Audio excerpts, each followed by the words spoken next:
미국은 우리보다 몇십 년 앞선 나라입니다. 그래서 이제 지금은 우리나라가 이제 이런 외로움을 타는 이들이 많아졌지만 몇십 년 전에 미국의 한 잡지에 할머니 한 분이 이런 광고를 냈습니다. 저에게 전화를 주시는 분에게는 1달러를 드리겠습니다. 뭐 1달러라는 것이 그렇게 큰 돈은 아닙니다만은 오죽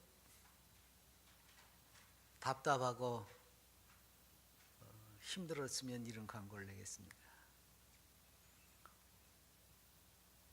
뭐 가까운 일본만 하더라도 혼자 사는 노인들이 많아져 가지고 언제 어떻게 될지 모르는 상황입니다.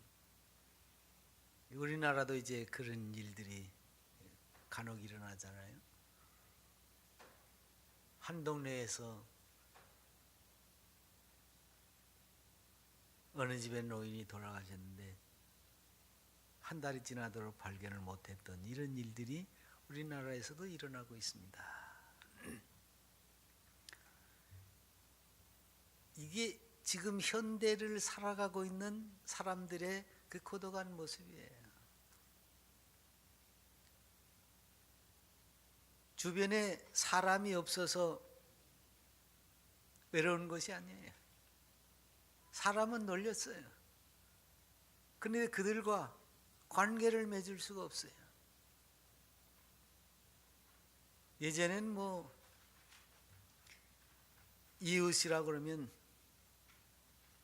하긴 뭐 이런 어린애기들을 동네가 다 길렀잖아요. 동네 어린들이 챙겨나고 퇴근하고 잘못하면 야단도 치고, 그래서 온 동네가 자녀들을 같이 길러요. 집안 뭐 애경사 다 같이 치르고 그러면서 이웃이 하나예요. 근데 지금은 그렇지 않죠?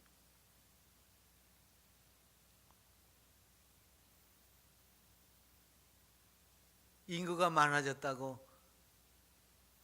아니 우리 김포도 지금 40만에 육박하는데 인구가. 근데 3, 4만 살던 때보다 인구는 10배로 늘어났지만 더 팍팍해요. 더 삭막해졌어요. 이런 걸 군중 속의 고독이라고 해요. 양복이 부딪혀서 어깨가 해질 정도로 수많은 사람들이 거리를 다니지만 실질적으로 그들과 아무런 상관관계가 없어요. 그래서 혼자야. 그러니까 사람이 여럿 모였다고 해서 다 공동체가 되는 게 아닙니다. 진정한 공동체는 삶을 같이 나눠야 돼요. 그래서 모든 것을 뭐 다 똑같지는 않지만 그래도 어느 정도 일정한 방향으로 함께 움직여갈 수 있어야 됩니다. 그런 집단이에요. 방향이 같아요. 근데 이 시대에는 지금 저마다 다 다르죠. 한 집안에서도 각기 사방으로 지금, 특히 교회는 어떻습니까? 교회는 이름하여 거룩한 집단입니다. 성도들이 모인 곳이니까. 그러니까 그 거룩함으로 모든 것이 하나처럼 움직여져 나가야 되지. 그래서 그리스도의 몸을 이루는 지체로서의 역할을 하는 거예요.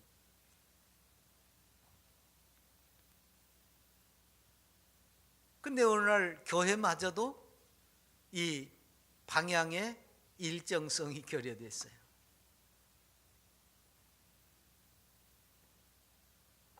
그리스도의 몸을 세우기 위해서 그리스도의 거룩을 이루기 위한 그런 공동체가 아니라 점점 세속화되어져 나가고 있는 모습을 보게 되죠. 그래서 우리는 정말 그리스도의 지체로서, 천국으로서 교회 공동체가 거룩한 삶을 목표로 하고 그리스도의 그 장성한 분량이 충만한 데까지 자라기 위해서 노력을 해야 됩니다. 그러려면 오늘 말씀에 나와 있는 것처럼 모이기를 힘쓰는 사람이 되고 은혜 안에서 서로 격려해야 됩니다. 은혜 안에서. 사람은요, 서로 문제가 많아요. 문제가 없는 것 같아도요, 멀쩡한 것 같아도요, 돌아보면요 다 문제가 있습니다. 그래서 서로 피차 격려해야 되고 사랑해야 되고 부추겨줘야 됩니다. 온전히 설 수 있는 사람은 아무도 없습니다.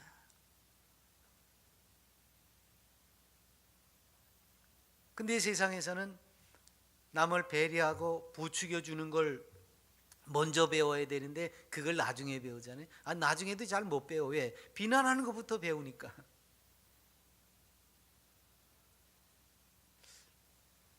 참 그게 어렵지요. 애기들 돌아다니니까 지금도 하지 말라고 해야 돼. 하지 말라고. 자꾸 붙잡아요. 하지 말라. 안 돼 소리부터 먼저 해야 되거든요. 사실은 그거부터 하면 안 되거든. 또 안 돼 나왔어요. 안 돼라는 말이 입에 붙었어요.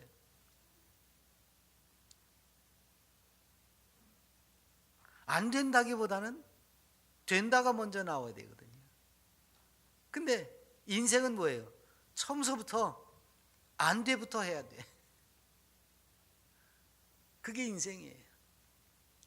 그러니까 그 부족하고 모자라는 인생들이 서로 배려하고 지지하고 격려하면서 부추겨주지 않으면 온전히 설 수가 없는 거예요.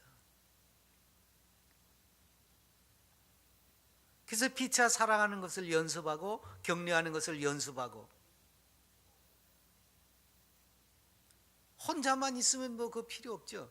근데 우리는 인생이라고 하는 것은 뭐예요? 항상 관계 속에서 존재하게 되어져 있습니다.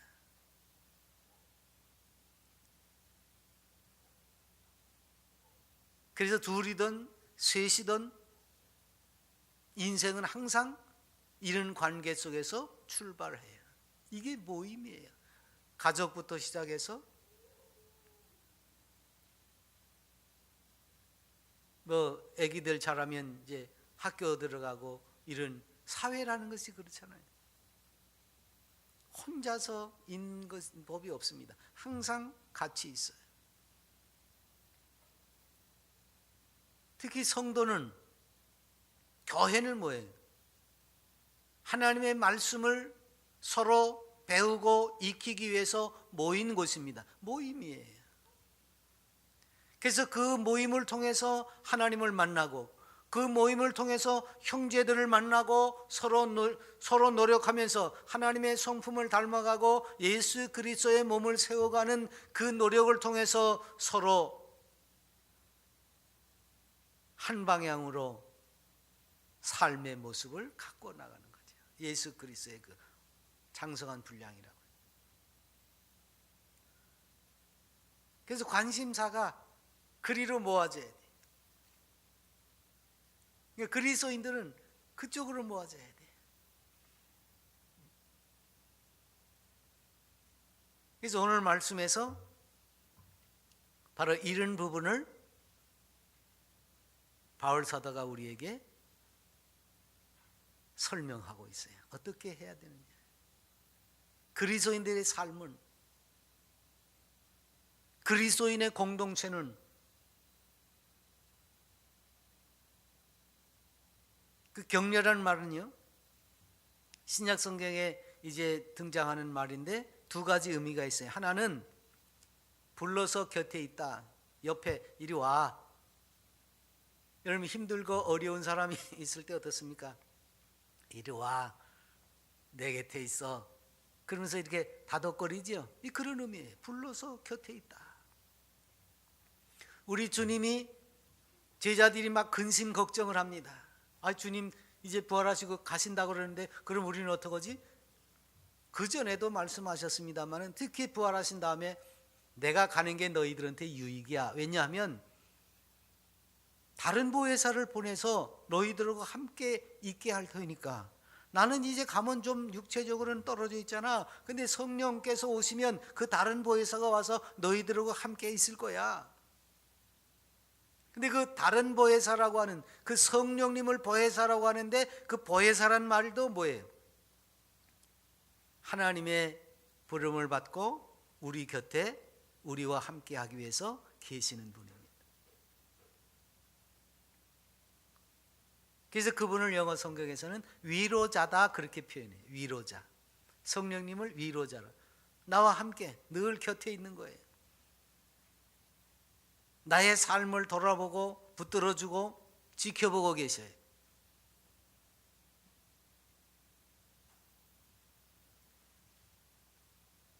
또 하나의 의미가 있는데 격려라는 말은 서로 자극한다 혹은 서로 다듬는다 그런 의미가 있어요.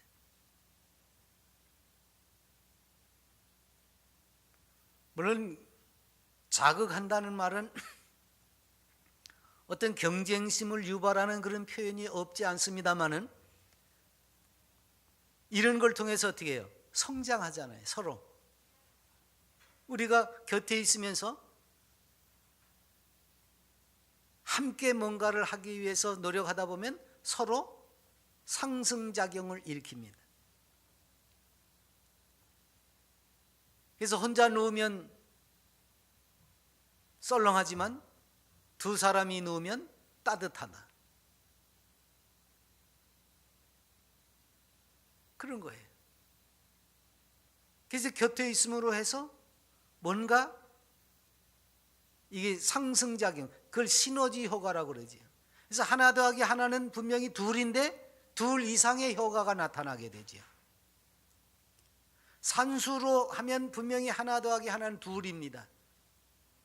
그런데 거기에 플러스 알파가 있어요. 더해지는 게 있습니다. 그게 상승작용이에요. 시너지 효과예요.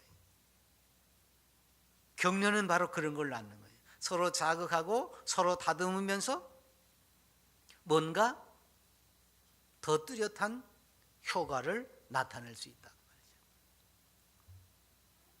그래서 우리 곁에 슬픔을 당한 사람, 위로가 필요한 사람, 억울함을 당한 사람, 마음에 고통이 있는 사람, 그런 사람은 뭐예요?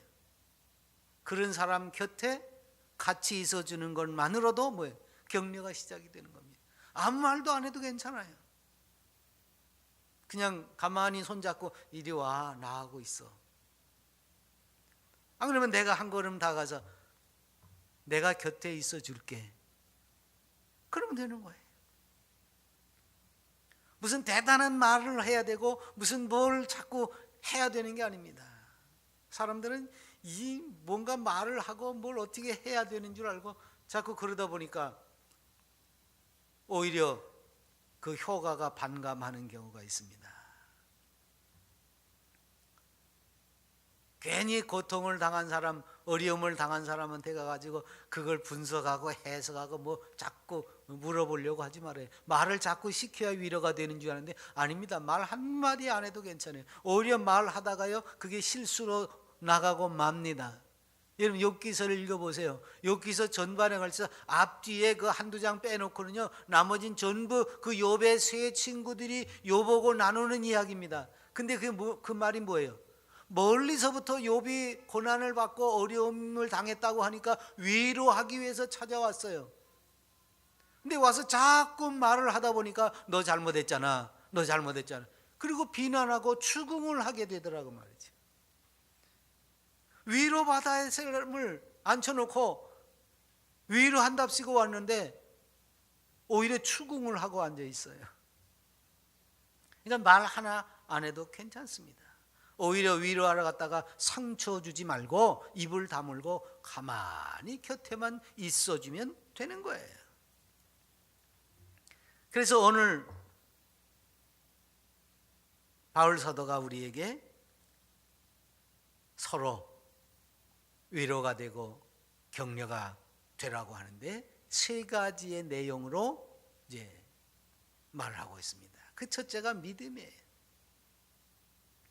우리가 마음의 뿌림을 받아 악한 양심으로부터 벗어나고 몸은 맑은 물로 씻음을 받았으니 참마음과 온전한 믿음으로 하나님께 나아가자 그럽니다. 어떤 모임은요, 모이는 것 자체를 불평과 원망으로 시작하는 모임들이 있지요.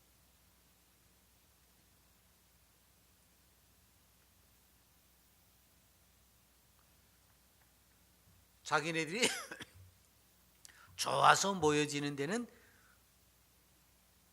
잘 모이죠. 일찍도 모이고. 그런데 억지로 모여지게 되면 모이는 것도 잘 안 되고 자꾸 늦어지고 그럽니다. 그래서 툴툴거려요. 바쁜데 오라고 그런다고. 나는 할 것도 없는데 오라고 그런다고.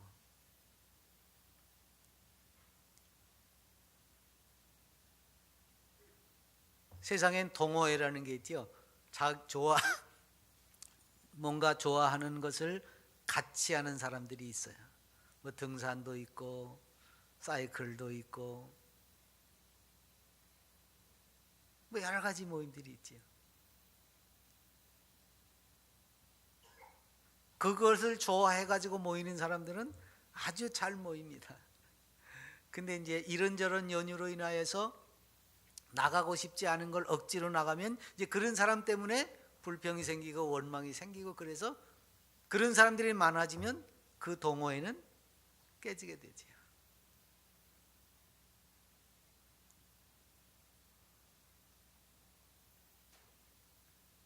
교회가 그렇습니다. 교회는 동호회 모임이 아니에요. 그럼에도 불구하고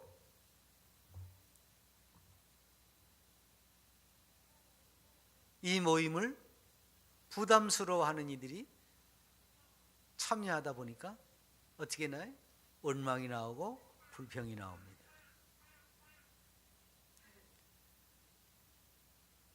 지금도 어떤 목사님들은 뭐 한국의 그리스도인들이 4분의 1이라고, 인구의 4분의 1이라고 그렇게 얘기하는 사람들이 있습니다만요, 천만에 80년대 얘기입니다.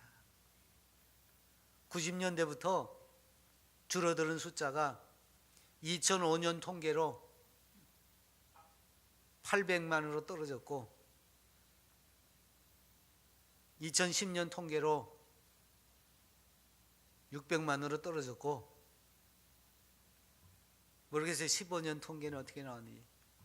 그것도 우리나라는 부풀린 통계거든요. 그래서 우리나라는 종교 인구를 전부 합쳐놓으면 우리나라 인구의 50%가 늘어난대요. 각 종파에서 자기네 숫자를 다 늘려놨기 때문에 그걸 다 합치면 인구보다 늘어나. 그런 통계니 뭐. 그러니까 정작 우리나라 기독교 인구는요 지금 500만도 안 돼요 사실은. 왜 그렇습니까? 이런 세속적인 잣대를 가지고 뭔가 자기에게 유익이 된 걸 찾아서 왔는데 유익이 안 된다고 해서 떠난 사람들이거든요.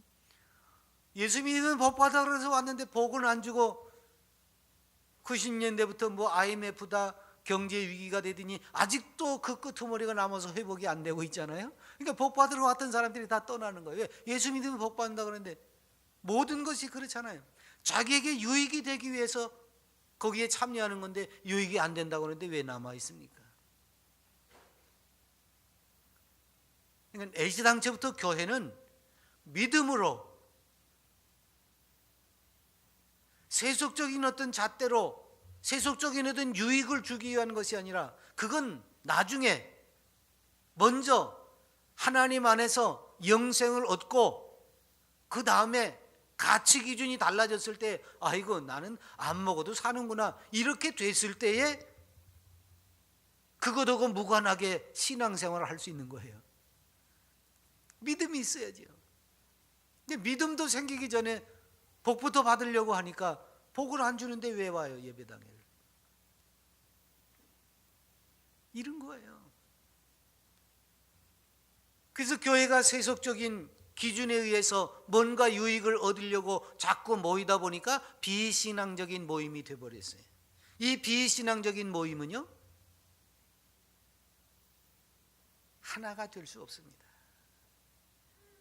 그런 비신앙적인 모임을 제가 그 전에 표현했어요. 콩자루라고. 한 덩어리인 것 같은데 자루 안에 담겨 있으니까 한 덩어리는 한 덩어리예요. 근데 구멍 하나 뚫어지면 와르르 쏟아져 버려. 산지사방으로 다 흩어지지. 진짜는 어떻게 돼야 돼요? 콩 삶아서 으깨 놓은 것처럼 메주 덩어리처럼 그렇게 돼야 됩니다. 네 맛도 내 맛도 없이 한 덩어리로 뭉쳐져야 돼요. 내 유익을 위해서가 아니라 서로를 돌보기 위해서, 아니 천국의 그 안식을 함께 나누기 위해서 내가 아니라 그리스도로 변화된, 그래서 그리스도 안에 하나가 되는 겁니다.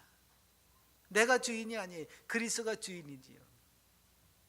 그러니까 진정한 성도의 모임은 하나님을 신뢰하고 그 안에 주님 앞에서 한 덩어리가 되는 겁니다. 나 너를 구분할 수 없게 되어버리는 거예요. 오직 주님의 생각으로 하나가 돼가지고 나가는 겁니다. 그럴 때 믿음이 커지는 거예요. 내 방식으로 하지 말고 주님 방식대로, 주님의 생각대로 하면 되는 거예요. 그래서 바울 사도는 우리가 서로 격려할 때 이 믿음으로 격려해라 그랬어요. 믿음으로. 그게 무슨 믿음이에요? 내 생각대로가 아니라 주님의 생각대로. 믿음을 격려해야 돼요. 주의 말씀대로 살 수 있도록. 그냥 잘한다가 아닙니다. 그건 내 방식대로지. 주님 방식대로 살 수 있도록 서로 격려해야 돼요. 그러자니까 두 번째로 소망이 필요하지. 세속적인 소망은 잘 될 거야, 평안해, 이거지만 성경은 그렇지 않습니다. 또 약속하신 이는 미쁘시니 우리가 믿는 도리에 소망을 움직이지 말며 굳게 잡고 그랬습니다. 믿는 도리의 소망이라고 그랬습니다. 그게 뭐예요? 성경에는요 수없이 많은 하나님의 약속이 있습니다.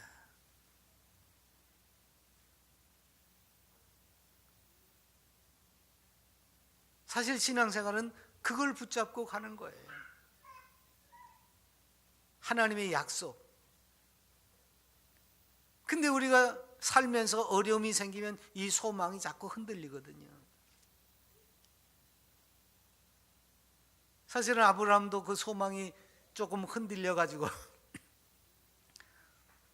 25년 기다려야 이삭을 얻잖아요. 근데 25년 되기 한 15년쯤 기다리다가 아이고야 이거 이러다가 하나님의 약속이 이루어지지 않으면 어떡하지? 그래가지고 지레 겁먹고 자기네들이 머리를 써서, 그때도 사라가 나섰지요. 아마 아브람도 그런 마음이 있었을지 몰라요. 근데 나서긴 누가 나섰어요? 사라가 나섰어요. 그러니까요 여성 동지들이요 대단한 분들입니다. 항상 이렇게 앞서 나가. 여보 나 종 하나 애굽에서 데려왔잖아. 잘생겼거든. 아니 쥐가 자기 여종을 아브라함에게 들이밀고서는 그래 놓고서는 이제 그 하가리가 애를 가지니까 구박해가지고 내쫓기도 하고 말이에요.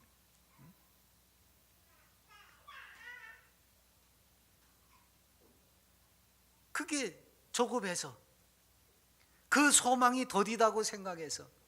아니요, 하나님은 분명히 때가 되면 그 약속을 이루실 텐데 우리가 너무 조급하게 굴어요. 그래서 자기 방식으로 나섭니다.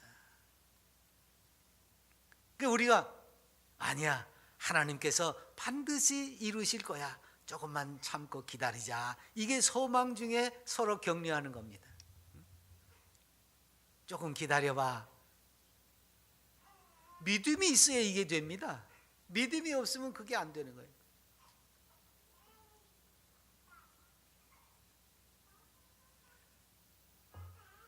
아브라함이 믿음의 조상이잖아요. 이런 사람이 믿음의 조상이라고요, 여러분. 우리 소망 있잖아요. 25년을 못 기다리고 이렇게 엉뚱한 짓을 한 사람이 믿음의 조상인데, 뭐 우리는 25년, 하긴 뭐 온곡교회가 지금 40년이 넘었는데 기도 그나마 그렇게 오랫동안 기다렸잖아요. 조금 더 기다리세요. 아니, 이 세상에서 안 이루어져도 괜찮아요. 하나님의 약속은 어떤 이에 더디다고 하는 것처럼 그렇게 더딘 것이 아닙니다. 반드시 이루십니다. 틀림없이. 그래서 그 소망을 나누면서 주님이 준비하신 일, 가장 좋은 일을 믿고 힘내, 이겁니다. 모든 일이 고통으로 끝나지 않을 겁니다. 그리스도의 십자가가 십자가로 끝나지 않은 것처럼 하나님께서는 반드시 그 놀라운 계획을 성취하실 것입니다. 그래서 우리는 소망으로 격려를 해요. 우리가 알거니와 하나님을 사랑하는 자 곧 그의 뜻대로 부르심을 입은 자들에게는 모든 것이 합력하여 선을 이루느니라.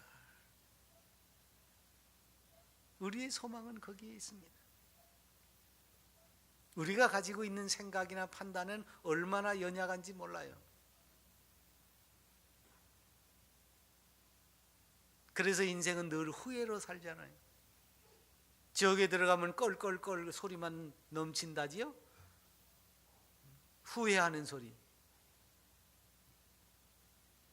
아예 그걸 할 걸, 이랬을 걸, 저랬을 걸, 그런다는 거예요.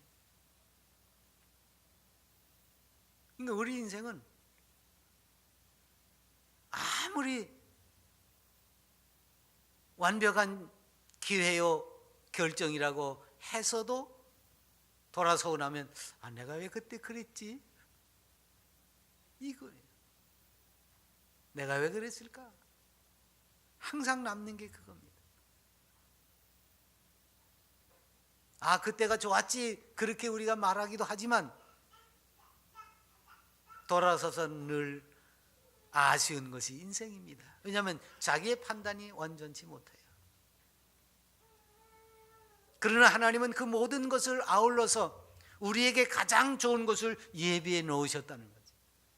그래서 나를 믿지 말고 누구를 믿어야 돼요? 하나님을 믿어야 돼요. 나는 아무리 잘한 것 같아도 돌아서고 나면 후회하는 인생입니다. 그러나 하나님은 절대로 후회하지 않으십니다. 모든 것을 완벽하게 하시기 때문에.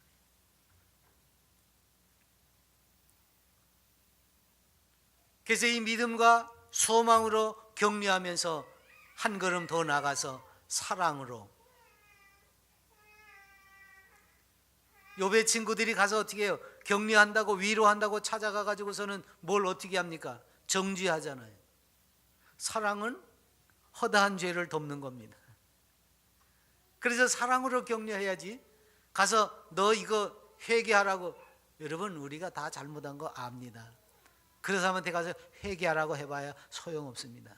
기분만 상하지. 그러니까 그 잘못 지적하고 따지고 할 것도 없습니다. 그냥 덮어주면 되는 거예요. 어깨에 손 얹고 두들겨주고 끝내면 돼요. 사랑이 서로 돌아보아 사랑과 선행을 격려하며 그랬습니다. 사랑에는 반드시 선행이 따라와야 돼요. 그 선행은요, 사랑을 구체적으로 표현하는 행동입니다. 선행이 없으면 사랑이 실천되는 게 아닙니다. 사랑이 있으니까 그걸 덮어주는 거지. 사랑이 없으니까 어떻게 해요? 가서 지적하는 거예요. 그러지 말랬잖아 내가. 누굴 몰라? 다 알아요. 자기가 저질러 놓을 것도 알아. 사람이 얼마나 똑똑한데요. 근데 그 알량한 자존심 때문에 잘못했단 말을 하기 싫어서 그런 거지, 잘못한 일도 알아요. 근데 거기다 대고서는 지적하면 뭐예요? 소용없어요. 그냥 아까 말한 대로 곁에 있어주기만 하면 되는 겁니다.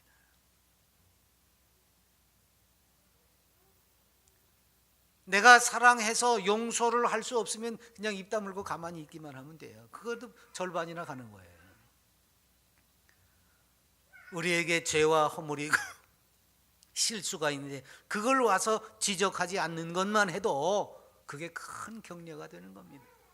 가뜩이나 수능 시험을 망쳐가지고 지금 발을 동동 구르고 있는데 와가지고 너 몇 점 맞았니? 아유 그렇게 공부 좀 잘하지 그랬니?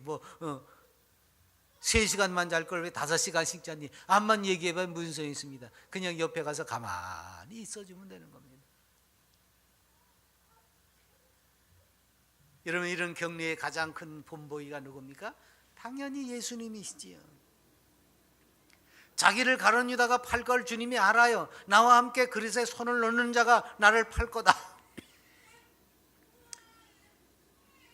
참 이게 얼마나 기가 막힌 얘기입니까? 다른 제자들이 들을 때도 저게 뭔 소린가 그랬어요.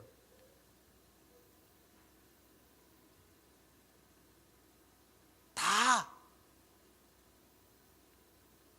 이상한 소리를 지금 주님이 하고 있거든요. 그래서 제자들이 분위기가 지금 썰렁해진 거예요. 최후의 만찬을 지금 주님이 나누시면서 가뜩이나 십자가를 지셔야 된다 그러면서 천국으로 가신다 그런 얘기를 하는데 가뜩이나 마음이 심란한 데다가 너희 중에 나를 팔 자가 있다 그러니까 누구지? 그러면서 지금 제자들도 마음이 울적해졌습니다.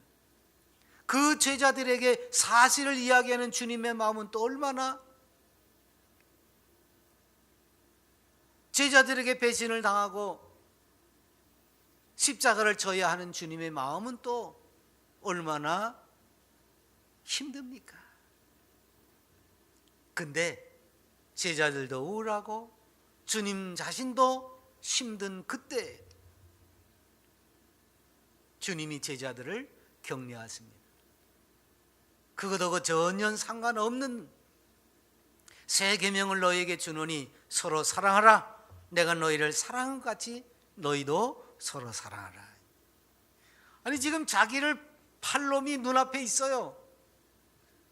주리를 틀어도 모자랄 판인데 사랑하자 그 얘기입니다.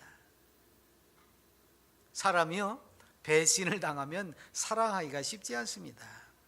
한번 상처를 받으면요 사람들 쳐다보는 것도 곱지 않아요. 저놈이 또 날 등쳐먹으려고 왔나 이런 거예요. 좋은 말을 해줘도요 그 말이 좋게 안 들려요. 날 또 사기치려고 왔나 그렇게 들리는 거지. 지금 제자에게 배신을 당할 위기에 놓여 있어요. 그걸 알고 있어요. 그런데 그 주님이 그 아픔 가운데서도 사랑해라. 그리고 우울에 빠져 있는 그 제자들에게 근심하지 마라. 하나님을 믿으니 또 나를 믿어라. 대인관계에 상처가 생기면요 사람들을 믿지 못하고 불신감만 팽배해집니다. 말도 하기 싫습니다. 근데 주님이 근심하지 마라. 그 제자들에게 그 믿음을 격려하십니다.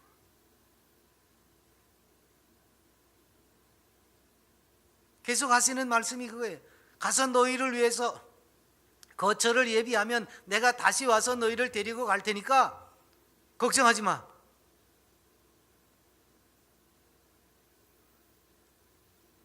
지금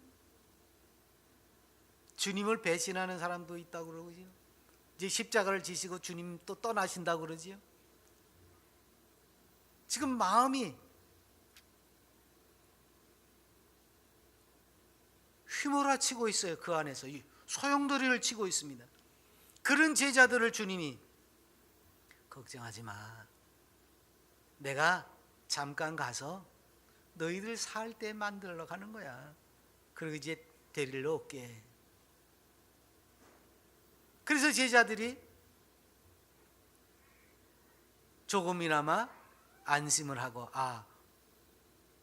주님이 가시는 게 그냥 가시는 것이 아니구나. 물론 이때까지 주님이 위로하고 격려했지만 제자들의 마음이 완전히 편안해진 건 아닙니다. 여전히 불안해요.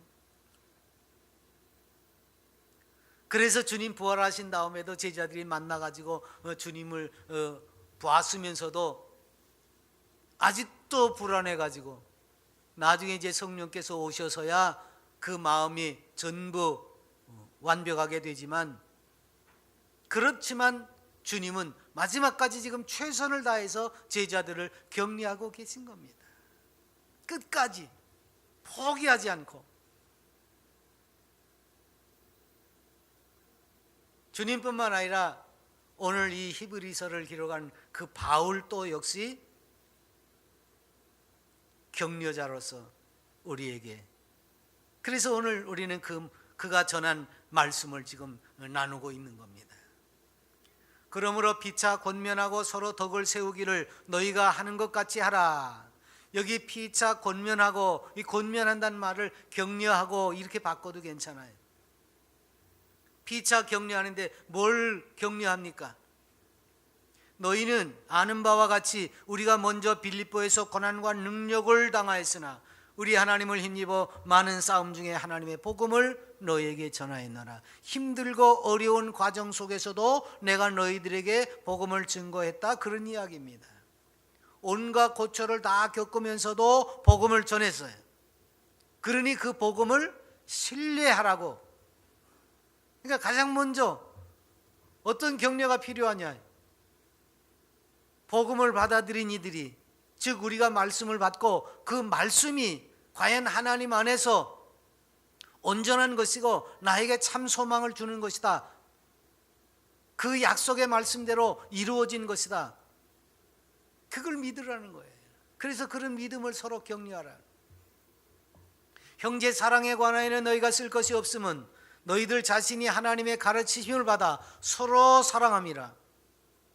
그러니까 이미 데살로니가 교인들은요, 서로 사랑하는 것이 소문이 났어요. 바울이 그걸 동네방네 교회마다 다니면서 자랑 삼아 이야기했거든요. 지금 그 얘기입니다. 너희들은 사랑하고 있다. 그러니 그것을 어떻게 더 이왕 믿음을 가지고 복음을 받아들였고 또 형제 우애를 나누고 있는데 그것을 더 열심히 해라. 사랑을 더 많이 해라고 말이에요. 그 까닭이 있지요. 사람들은요, 이 사랑이라는 말을 하게 되면요, 그걸 자꾸 세속적인 사랑으로, 그 하나님의 사랑, 여러분 부모가 자식을 사랑하는 사랑은 모든 걸 초월하는 거잖아요. 근데 현대의 사랑은 어떻습니까? 조건적인 사랑이 많아요. 아니 신랑 신부를 구하면 뭐 말은 그래요. 사랑이면 된다고. 그런데 거기에 왜 조건이 붙습니까? 집 사놨어? 뭐가 있어? 뭐가 있어? 자꾸 물어봐요. 왜 조건이 붙어요? 그래서 바울은 사랑하라고 말하면서 그 전에 정욕을 경계했습니다. 하나님의 뜻은 이거지니 너희의 거룩함이라. 곧 음란을 버리고 각각 거룩함과 존귀함으로 자기 안에 대할 줄 알고. 이 말이 다른 말이 아니에요. 정욕과 사랑을 구분하지 못해가지고 말은 사랑이라고 그러지만 거기에 조건이 자꾸 내세워지는 것, 세속적인 사랑으로 변질되어지는 것이죠. 이 시대가 그런 시대 아닙니까? 부모 자식 시간에도 이게 결여되니까 어떻겠습니까? 자기에게 유익되지 않으니까, 자기에게 손해가 된다고 생각하니까 자식을 버리잖아요. 그래서 지금 이 시대는요, 가정법원 앞에서 옛날에서는 나는 죽어도 이 애를 데려갈 거다. 옛날에는 그러고 싸웠어요. 근데 요즘은 당신 가져가. 그리고 애가 탁구공이야, 탁구공. 네가 가져가라, 네가 가져가라. 옛날에는 어떻게 살아도 자기가 붙들고 가려고 그랬어요. 근데 지금은 안 그래요. 이게 무슨 놈의 사랑입니까, 사랑이? 그런 데서 아이들이 뭘 어떻게 사랑을 배울 수 있습니까? 그게 바로 인간의 정욕 때문에 나타나는 엉터리지요. 그래서 바울이 더 사랑을 많이 하라 그러면서 그 앞에 정욕을 조심해라 그러는 거예요.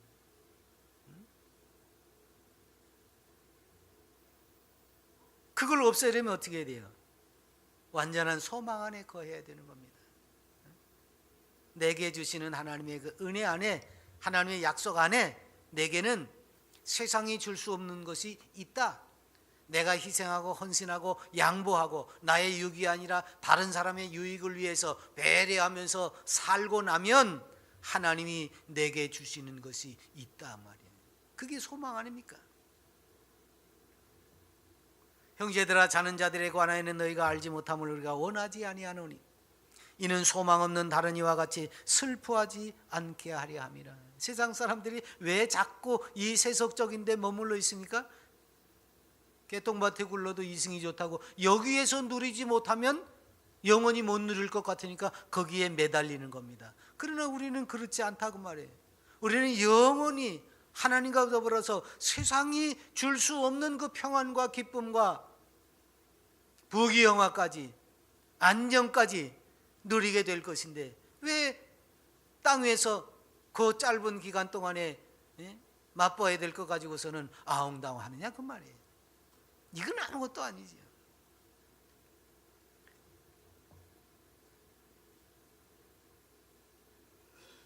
그래서 자는 자들에게 대해서도 슬퍼하지 말라. 먼저 세상 떠난 사람들, 우리 그런 말 하죠. 죽은 사람만 행하다고요? 여러분, 죽은 사람이 더 나아요. 산 사람이 고생하는 거지. 뭐 죽은 사람만 행해요? 왜 이런 것도 맛보지 못하니까 천만에. 물론 그리스도 밖에서 죽은 자들은 지옥 가서 고생을 하겠지만 그리스도 안에서 죽은 이들은요 잘 된 거예요.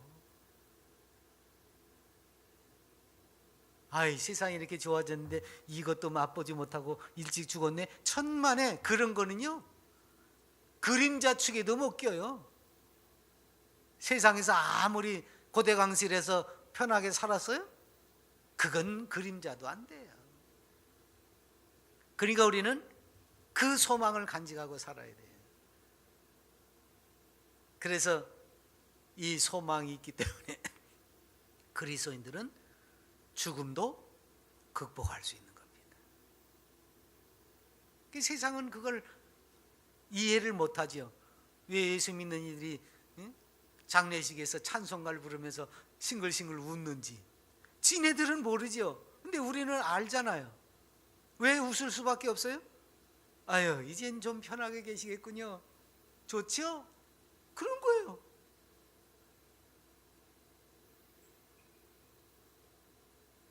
바로 그런 마음으로 우리가 서로 믿음 안에서 사랑하고 소망으로 격려하고, 그래서 그리스도인들이 이 세상 사람들에게 위로자가 되고 격려자가 되고, 그래서 그들을 구원하기 위해서 헌신하고 희생을 하는 겁니다. 삭막하지요, 이 세상이. 수없이 많은 사람들 틈바구니에서 우리는 외로움을 느끼는 인생들입니다. 그러나 그들에게 우리는 이 믿음과 소망과 사랑의 격려를 나누는 이들입니다. 어떻게 이 세상에서 위로받지 못하면 이겨낼 수 있겠습니까? 좀 부족한 것 같아도 비난하기보다는 격려하고 위로하면서 사는 이들이 되어야 합니다. 그래서 예수 그리스도처럼, 바울처럼 모든 이들에게 격려자로서, 위로자로서 그들을 품어주고 곁에 있어주는 멋진 그리스도인들이 되어봅시다. 기도합니다.